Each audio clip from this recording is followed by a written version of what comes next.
It's a pleasure and a privilege for me to participate,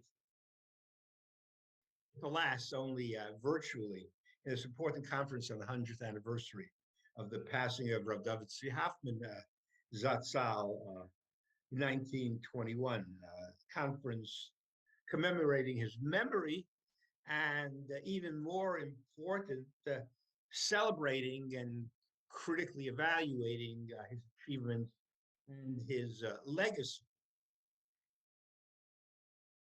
As is well known, Hoffman made a major breakthrough in the scholarly study of rabbinic literature, more specifically Midrash Halacha. As you all know, no doubt, only four Tanaitic Midrashim, Midrash Halacha, survived more or less intact, complete, survived the vicissitudes of history down to the modern times.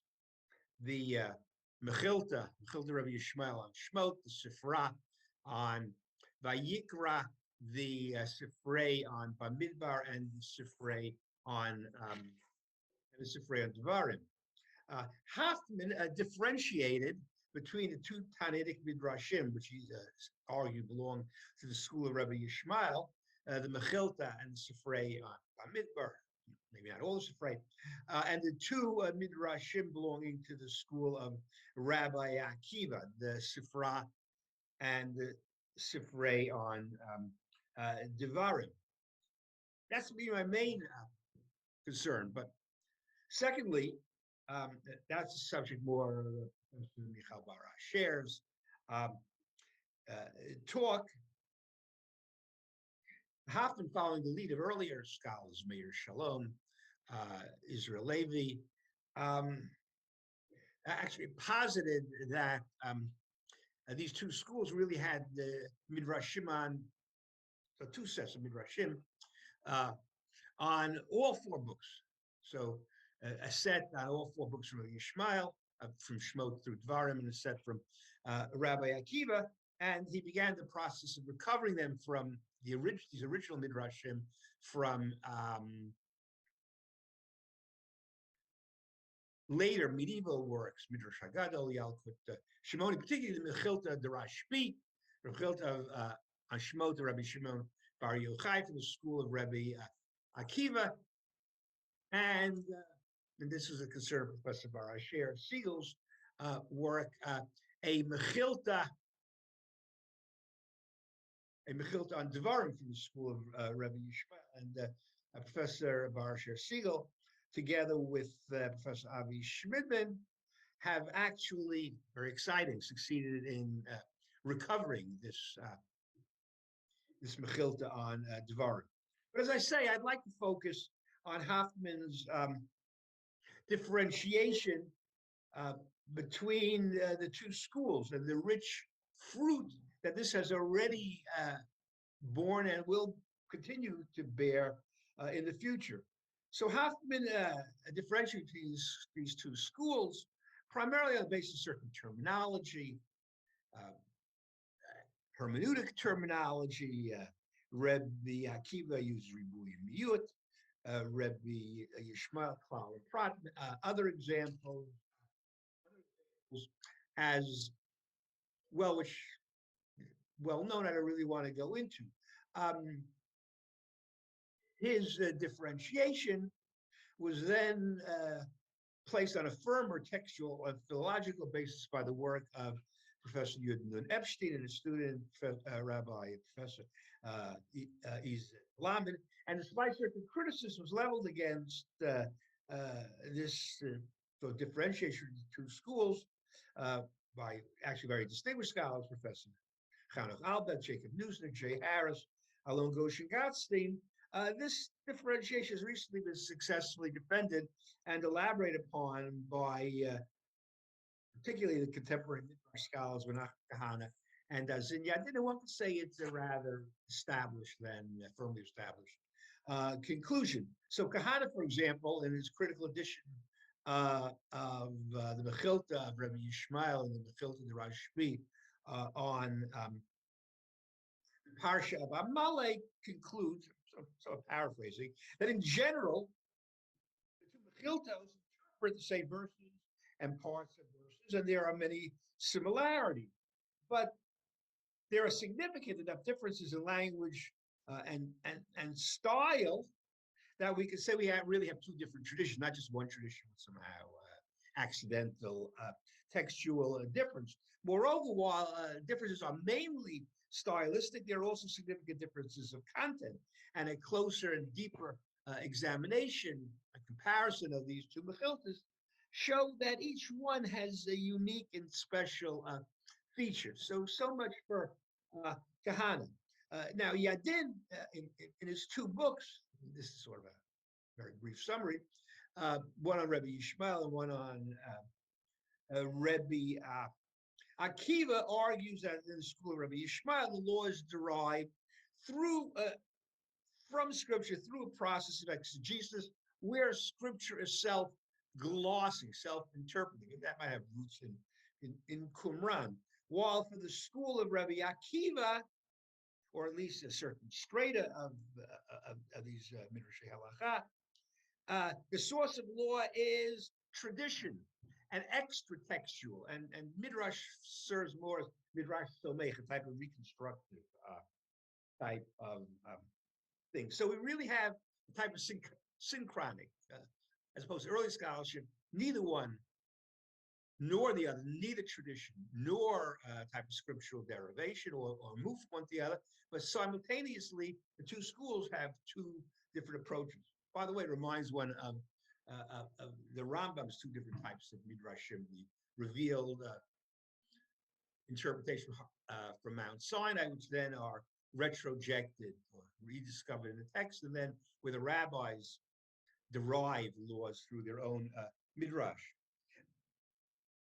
So this is in terms of establishing the fundamental differences between the two schools in terms of exegesis. But what is significant, so what I want to really focus on today, and here we really see the expansive use of Hoffman's legacy, is that while Hoffman began with these technical hermeneutical issues and primarily in the realm of halacha, scholarship, both recent and not so recent, has established that the schools, let's say we'll say for short, Rabbi Yishma'el and Rabbi Akiva, differ fundamentally not only with respect to matters of halacha and scriptural exegesis, but more broadly with respect to fundamental theological issues of Jewish thought. This is maybe part of a broader turn in academic study of rabbinic literature, not only being concerned with theological, historical issues, but also issues of theory, theology, philosophy, if I could dare say such things. So this focus on the theological differences between the two schools actually goes back fair ways to the work of the rather neglected British scholar Abraham Morrison, and perhaps more important, the monumental work of Professor Abraham Joshua Heschel, which is just reprinted a better edition, Torah min hashamayim asmaklaria shel hadarot, printed in the 1960s. It was really a work before its time, and because it did not adhere perhaps to the standard canons of philology and scholarship, because it was written in a rather florid rabbinic Hebrew, and because its concern for theology was somehow out of sync with the era. At best, it was ignored, and at worst, it was dismissed. Witness the famous, rather notorious, dismissive footnote of Professor Urbach's in Chazal, Perkei Emunot today, really a footnote which was unbefitting a scholar of his deserved respect and stature. But over the course of time, we could say that the scholarship has caught up with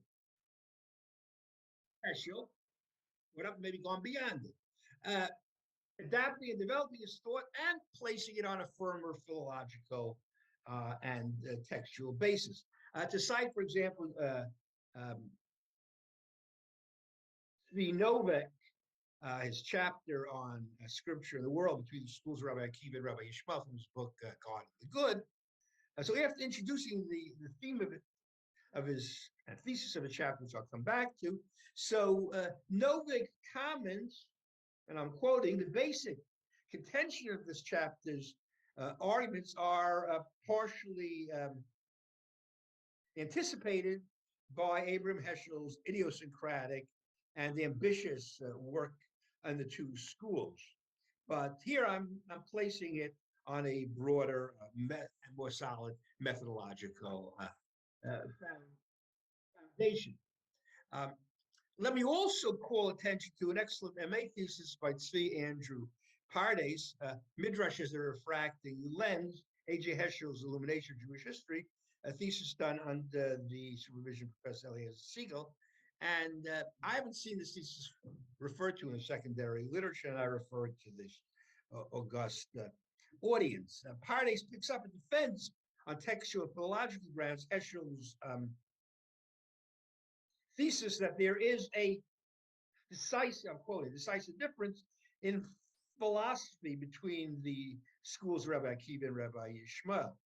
And very important, I'll come back to later theological trends, the medieval theological trends, and the differences and tensions between them really go back to the differences between the two schools. So briefly, to speak about some of these theological differences, as is well known, the watchword of Rabbi Yishmael is the Torah speaks in the language of man.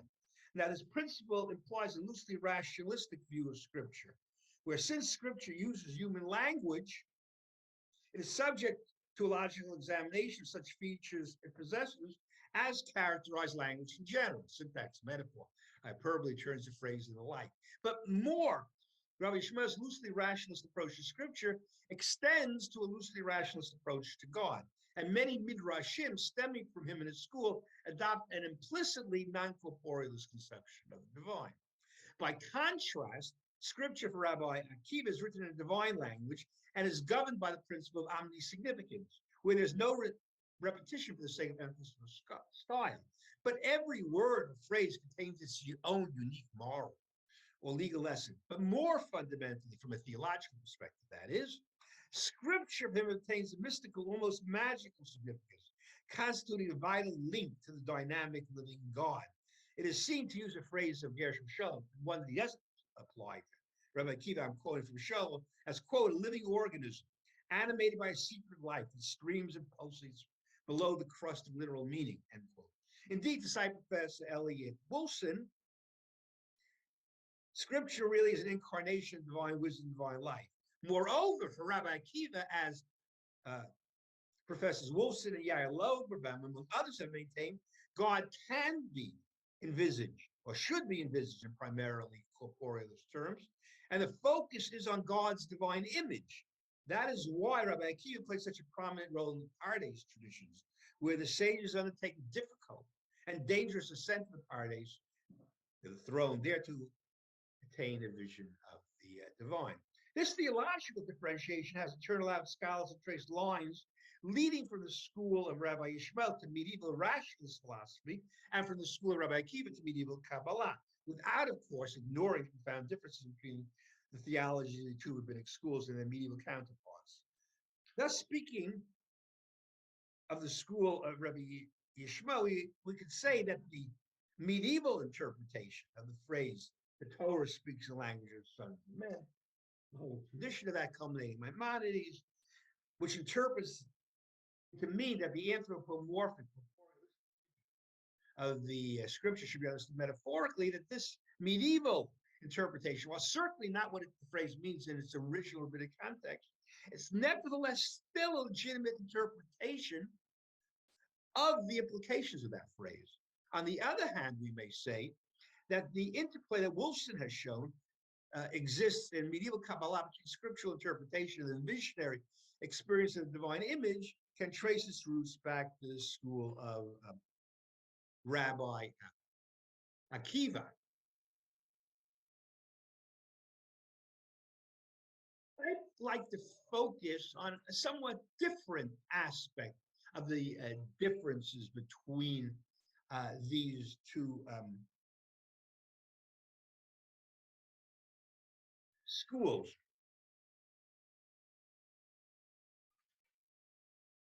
here we come to Professor Bar Asher Siegel's paper, again, which I only know through the Aretz, together with Avi Schmidman, where she points out that there's a universalistic dimension to the school of Rabbi Yishma'el, not found in the school of Rabbi Akiva.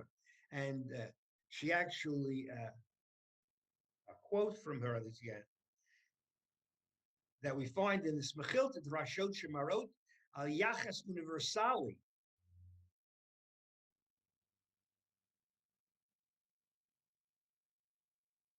And here one of the texts which he founds, very striking. Kol chiba shechibev HaKadosh Baruch et Yisrael chibev et umot et ha'umot. Every beloved term that God applies to Israel, he also applies to the nations of the world. And this actually opposes the view of Rabbi Akiva. Perhaps Professor Bar Asher Siegel mentioned this in her talk. But it seems to me that this statement is really a response to what Rabbi Akiva says, right, in Avot. Chaviv Adam Sheniv Rabbatzel, and beloved is man who was created in the image of God. And then we have Chavivim Yisrael, Shenikrem Banim L'Makom, right? An extra chiba, right? Extra beloved. Israel is beloved, that they are Banim L'Makom. So presumably Rabbi Yishmael said, no, not only Israel. Not only Israel is beloved. The nations are also beloved. They are also considered Banim L'Makom. How do we know? Presumably, I'm just sort of riffing off it.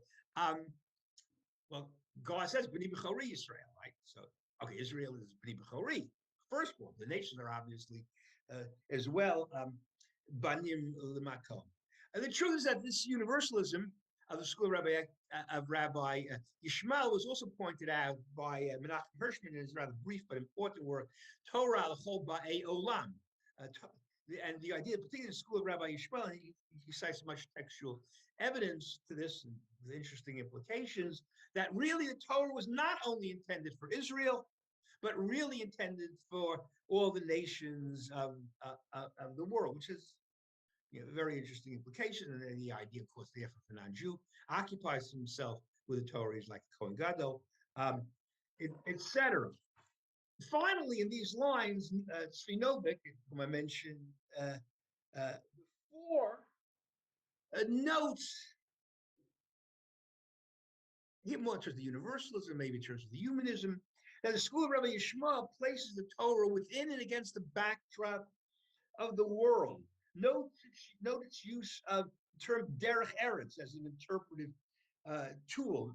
I'm quoting here that the school of Rabbi Yishmael assumes a fundamental continuity in both hermeneutic and normative terms between scripture and the world, whereas the school of Rabbi Akiva distinguishes scripture from the world and opposes them to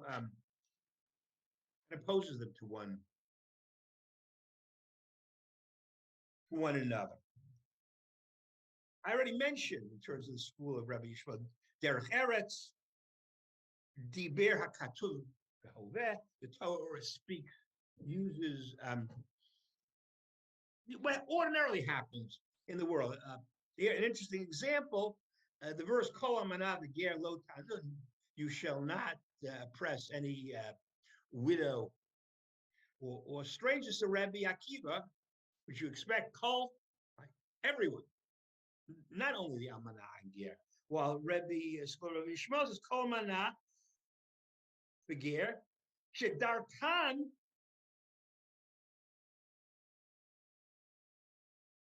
la'anot b'hem diber hakatuv, right? That's the way. They're the ones who are oppressed. The Torah speaks about that. The term reshut, emphasized by Rabbi Yishmael, also fits into this as well. So we have the broadly rationalistic conception of God as opposed to the more corporealist, visionary conception of God. And the first being the school of Rabbi Yishmael, and the second being the school of Rabbi Akiva, and this emphasis on universalism, on the Torah somehow being embedded in the world, the view of school of Rabbi Yishmael, as opposed to the more particularism and the opposition between the Torah and the world in the school of Rabbi Akiva. Here too, it seems to me, we can see the continuity in terms of the medieval debates on this issue. Maimonides, the Rambam, again, is really the great representative of the universal approach, particularly think about the end of Hilchot Shemitah v'Yovel, Lo Shevet Levi Bilvad, not only the tribe of Levi, but anyone, Mikol Bai Olam, who devotes himself to God, which of course means to the knowledge of God. It doesn't mean it's some Haredi who say studying in Kolel, but who devotes himself to the knowledge of God is like a Kohen Levi, Kodesh Kadashim, really like a high priest, which of course is like the view of the school of Rabbi Yishma'el. Moreover, in terms of Torah in the world, the Rambam has this whole idea, not quite Torah in the world, but Torah in nature, that the Torah, even though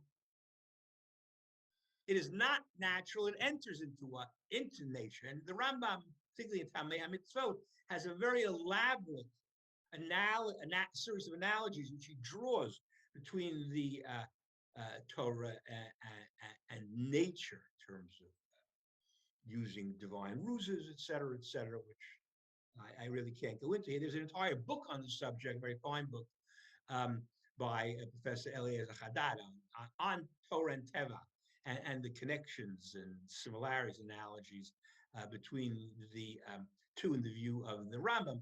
Compare that to the very particularistic view of Kabbalah, which Professor Elliot Wilson has elaborated upon a great deal. I would say, if I could show my cards here, the unfortunately particularistic view of the Kabbalah and the differentiation. I mean, particularly you should have the Maral. One of the foundations of the Maral's view is the opposition, the complete differentiation between Torah and Teva, which is also Lisa's devaluating philosophy, because philosophy is based on Teva, which of course then would fit in with the view of Rabbi Akiva. So here again we see this important theological difference of approach between the schools of Rabbi Akiva and Rabbi Yishma'el, reflected in later medieval developments. Obviously, these developments are not simple continuities, but have their own origins, but they're not coming out of the blue. We can trace lines of continuity, taking into account differences between this. Of course, there's much work yet to be done in both senses, in examining further, more critical editions of the various midrashim and careful comparisons, like the one that Kahana did for Tumachiltus and Amalek, and refining and fine-tuning and elaborating upon the difference between two schools, and at the same time using this as a spur to examine the medieval texts, which we're all familiar with, but now with a new lens, appreciating their roots, or at least their connections with earlier rabbinic literature, and tracing lines of affiliation. So as I say, there's much to be done, but even now we can see the rich fruit that the original distinction drawn between the two schools by Hoffman has already borne, and I trust with further work and further scholarly study, the even richer fruit that it will bear in the future. So thank you very much, and welcome or goodbye from the US. Thanks very much, and best luck in terms of the conference as a whole.